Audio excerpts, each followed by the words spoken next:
नमस्ते। अर्को नयाँ एपिसोडमा यहाँहरू सबैलाई हार्दिक स्वागत छ। यसपटक हामी छिमेकी मुलुक भारतमा एक पूर्व सेना प्रमुखद्वारा लिखित पुस्तकलाई लिएर चर्किएको राजनीतिक विवादबारे चर्चा गर्दैछौँ। भारतीय सेनाका पूर्व प्रमुखले लेखेको संस्मरण सार्वजनिक नै हुन नपाउँदै त्यहाँ राजनीतिक तरङ्ग सिर्जना भएको छ।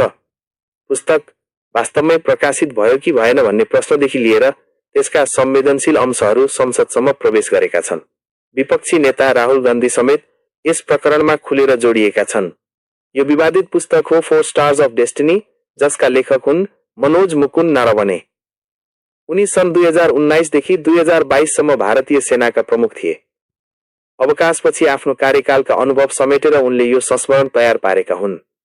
प्रकाशकका अनुसार सन् 2024 जनवरीमा पुस्तक बजारमा ल्याउने घोषणा गरिएको थियो र प्री अर्डर समेत खोलिएको थियो। लेखक स्वयंले पनि सामाजिक सञ्जाल मार्फत पुस्तक उपलब्ध भएको संकेत दिएका थिए।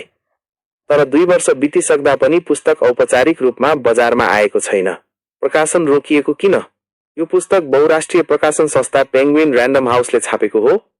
प्री अर्डर खुलेको केही समयपछि भारतीय समाचार संस्था प्रेस ट्रस्ट अफ इन्डियाले पुस्तकका केही अंश सार्वजनिक गर्यो। ती अंशहरू सार्वजनिक भएसँगै विवाद चुलियो। त्यसपछि भारतको रक्षा मन्त्रालयले पाण्डुलिपि क्लियरेन्सका लागि बुझाउन निर्देशन दियो। प्रकाशकले पाण्डुलिपि बुझाए पनि स्वीकृति प्राप्त भएन।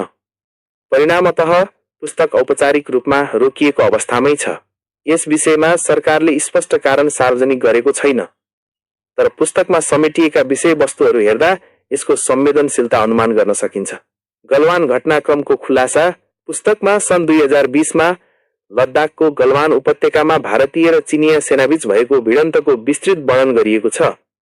उक्त घटनामा एक कर्नेल सहित 20 जना भारतीय सैनिकको ज्यान गएको थियो।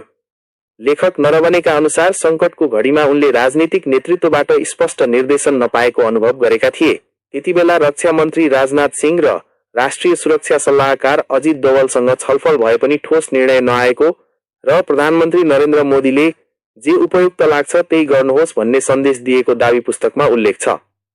यसले संकटको घडीमा राजनीतिक तहमा निर्णायकता अभाव देखिएको संकेत गर्छ। यिनै खुलासाहरूले पुस्तकलाई सरकारका लागि असहज बनाएको अनुमान गरिन्छ। संसदमा प्रवेश गरेको विवाद। सन् 2026 फेब्रुअरीमा भारतीय पत्रिका द क्याराभानले पुस्तकका अंशसहित विस्तृत कभर स्टोरी प्रकाशित गरेपछि विवादले नयाँ मोड लियो। त्यसपछि राहुल गान्धीले संसदभित्र उक्त सामग्री पढ्ने प्रयास गरे। सत्ता पक्षको विरोधपछि हंगामा भयो। सरकारले संस्मरण अस्तित्वमै नभएको दावी गर्यो। केही दिनमै राहुल गान्धीले हार्ड कपी सार्वजनिक रूपमा देखाए। यसैबीच पुस्तकको पीडीएफ संस्करण सामाजिक सञ्जालमा फैलियो। प्रकाशकले कपिराइट उल्लङ्घनको चेतावनी दियो र दिल्ली प्रहरीले पाण्डुलिपि लिक भएको भन्दै एफआईआर दर्ता गर्यो। नेपालसँग सम्बन्धित सन्दर्भ। यो पुस्तक नेपालका लागि पनि चासोको विषय बनेको छ। सन् 2019 मा नरवणे सेना प्रमुख बन्दा नेपाल भारतबीच कालापानी विवाद चर्किएको थियो। पुस्तकमा उनले भारतले नयाँ राजनीतिक नक्सा सार्वजनिक गरेपछि विवाद चुलिएको उल्लेख गरेका छन्। नक्सामा कालापानीलाई उत्तराखण्डको पिथौरागढ जिल्लाको भागका रूपमा देखाइएको थियो। त्यसपछि धारचुला कालापानी लिपुलेख सडक उद्घाटनले तनाव थप बढाएको उनले लेखेका छन्। दिल्लीको आधिकारिक धारणाभन्दा फरक रूपमा उनले विवाद चर्किनुमा भारतकै कदम कारक भएको संकेत गरेका छन्। त्यसपछि नेपालले लिम्पियाधुरा समेटेर नयाँ नक्सा जारी गरेको थियो। मानार्थ जनरल र सैन्य कूटनीति विवादकै बीच नरवणे नेपालको भ्रमणमा आएका थिए। उनलाई तत्कालीन राष्ट्रपति विद्यादेवी भण्डारीले नेपाली सेनाको मानार्थ महारथीको उपाधि प्रदान गरेकी थिइन्। नेपाल र भारतका सेनापतिहरूलाई एक अर्काको देशले मानार्थ उपाधि दिने परम्परा अनौठो कूटनीतिक अभ्यास मानिन्छ। नरवणेका अनुसार त्यही भ्रमणका क्रममा चिप्स कन्क्लेभको अवधारणा जन्मिएको थियो, जहाँ दुवै देशका वर्तमान तथा पूर्व सेना प्रमुखहरू नियमित रूपमा भेटघाट र अनौपचारिक छलफल गर्छन्। यसले राजनीतिक तनावका बावजुद सैन्य सम्बन्धलाई स्थिर राख्न सहयोग पुर्याएको उल्लेख गरिएको छ। अग्निपथ र गोर्खा भर्ती। पुस्तकमा अग्निपथ योजनाबारे पनि फरक मत व्यक्त गरिएको छ। भारतमा सन् 2022 बाट लागू गरिएको अग्निपथ योजना अन्तर्गत 4 वर्षका लागि मात्र सैनिक भर्ना लिइन्छ र 25% लाई मात्र स्थायी सेवामा राखिन्छ। नरवनेले यसलाई सानो स्तरमा परीक्षणका रूपमा लागू गर्नुपर्ने सुझाव दिएको तर सरकारले एकतर्फी निर्णय गरेको दाबी गरेका छन्।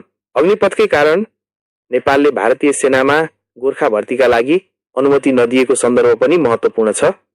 नेपालले यसलाई सन् 1947 कोलम्बो त्रिपक्षीय सम्झौता विपरीत ठानेको छ। यसको असर दुवै देशमा परेको छ। नेपाली युवाको रोजगारी अवसर घटेको छ भने भारतीय सेनामा गोर्खा सैनिकको संख्या पनि कम हुँदै गएको देखिन्छ। निष्कर्ष, समग्रमा हेर्दा यो पुस्तक केवल एक संस्मरण मात्र नभई भारतको राजनीतिक सैन्य सम्बन्ध, निर्णय प्रक्रियाको पारदर्शिता र छिमेकी देशहरूसँगको सम्बन्धबारे गम्भीर प्रश्न उठाउने दस्तावेज बनेको छ। नेपाल सम्बन्धी उल्लेखहरू संख्यामा थोरै भए पनि अर्थपूर्ण छन्। अब प्रश्न उठ्छ के 4 स्टार्स अफ डेस्टिनी औपचारिक रूपमा बजारमा आउला?